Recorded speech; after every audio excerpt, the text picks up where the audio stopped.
بسم اللہ الرحمن الرحیم۔ السلام علیکم ویورز، آپ دیکھ رہے ہیں میرا یوٹیوب چینل منزل مراد۔ اس چینل پر آپ کو مختلف قسم کے نصیحت آموز اور دلچسپ قصے کہانیاں اور معاشرتی مسائل پر مبنی ویڈیوز دیکھنے کو ملیں گی۔ آج کی ویڈیو موت کے وقت فرشتوں کا اعضاء کو چھونے اور سونگھنے کے حوالے سے ہے۔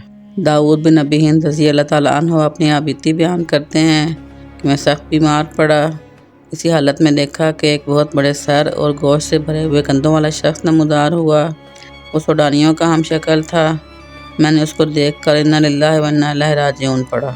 میں نے اپنے دل میں سوچا یہ میری روح قبض کرے گا، لیکن میں کافر تو نہیں ہوں کہ یہ کالا فرشتہ میری روح قبض کرے، کیونکہ میں نے سنا تھا کہ کافر کی روح کو کالا فرشتہ قبض کرتا ہے۔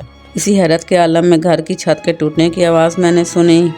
پھر چھت پوری کھل گئی اور آسمان نظر آنے لگا۔ آسمان سے دو سفید پوش فرشتے اترے اور دونوں نے کالے شخص کو ڈانٹ کر بھگا دیا۔ کالا شخص دور ہٹ کر میری طرف دیکھنے لگا۔ وہ دونوں سفید پوش فرشتے اسے ڈانٹتے رہے۔ پھر ان سفید پوش فرشتوں میں سے ایک میرے سرہانے اور دوسرا پاؤں کی جانب بیٹھ گیا۔ سرانے والے فرشتے نے پاؤں کی طرف بیٹھنے والے سے کہا کہ تم اس کے پاؤں کو چھو کر معلوم کرو۔ چنانچہ اس نے میرے پاؤں کو چھو کر کہا، یہ ان پاؤں سے نماز کی طرف چل کر جایا کرتا تھا۔ پھر پاؤں والے فرشتے نے سرانے والے فرشتے سے منہ کو چھونے کو کہا۔ اس نے میری زبان کو چھوا اور کہا، یہ زبان اللہ کی یاد سے تر و تازہ ہے۔ حضرت ابو قلابہ رضی اللہ تعالیٰ عنہ ایک واقعہ بیان کرتے ہیں کہ میرا ایک بھتیجا جس کا نام ماجن تھا شدید بیمار ہوا۔ حضرت ابو قلابہ رضی اللہ تعالیٰ عنہ نے اس کی غلطیوں کی وجہ سے بیماری میں اس کی عیادت نہ کی، لیکن جب موت کا وقت قریب آیا تو حضرت ابو قلابہ رضی اللہ تعالیٰ عنہ کے دل میں محبت و شفقت نے جوش مارا۔ انہوں نے سوچا میرے عزیز بھائی کا بیٹا ہے، اب اس کا معاملہ اللہ سے ہے، عیادت کرنی ضروری ہے۔ چنانچہ اس رات حضرت ابو قلابہ رضی اللہ تعالیٰ عنہ اپنے بھتیجے کے پاس پوری رات بیٹھے رہے۔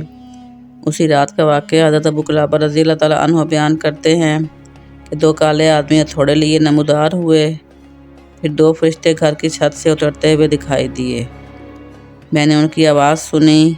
ایک فرشتہ دوسرے سے کہہ رہا تھا، تم اس مریض کے پاس جا کر معلوم کرو کہ اس کے پاس کوئی نیکی بھی ہے کہ نہیں۔ چنانچہ ان میں سے ایک فرشتہ میرے بھتیجے کے پاس آیا اور اس کے سر، پیٹ اور پاؤں کو سونگھا۔ پھر واپس جا کر اپنے ساتھی فرشتے سے کہنے لگا، میں نے اس کے سر کو سونگھا، اس میں قرآن نہیں پایا۔ اس کے پیٹ کو سونگھا تو روزے کا نام و نشان نہیں ملا۔ اس کے پاؤں کو سونگھا تو ایک رات بھی عبادت کے لیے کھڑے رہنے کے کوئی آثار نہ پائے۔ اس کے بعد دوسرا فرشتہ آیا اور اس نے اس کے سر، پیٹ، ہتھیلی اور پاؤں کو سونگھا۔ پھر میں نے سنا کہ وہ کہہ رہا ہے، تعجب ہے کہ اللہ نے اس شخص کو محمد صلی اللہ علیہ وآلہ وسلم کی امت میں لکھا ہے، لیکن امت محمدیہ کی خصلتوں میں سے کوئی خصلت بھی اس میں نہیں پائی جاتی۔ پھر اسی حیرت کے عالم میں اس فرشتے نے میرے بھتیجے کا منہ کھول کر اس کی زبان کی نوک کو نچوڑا۔ حضرت ابو قلابہ رضی اللہ تعالیٰ عنہ کا بیان ہے، اس وقت میں نے فرشتے کو اللہ اکبر کہتے ہوئے سنا۔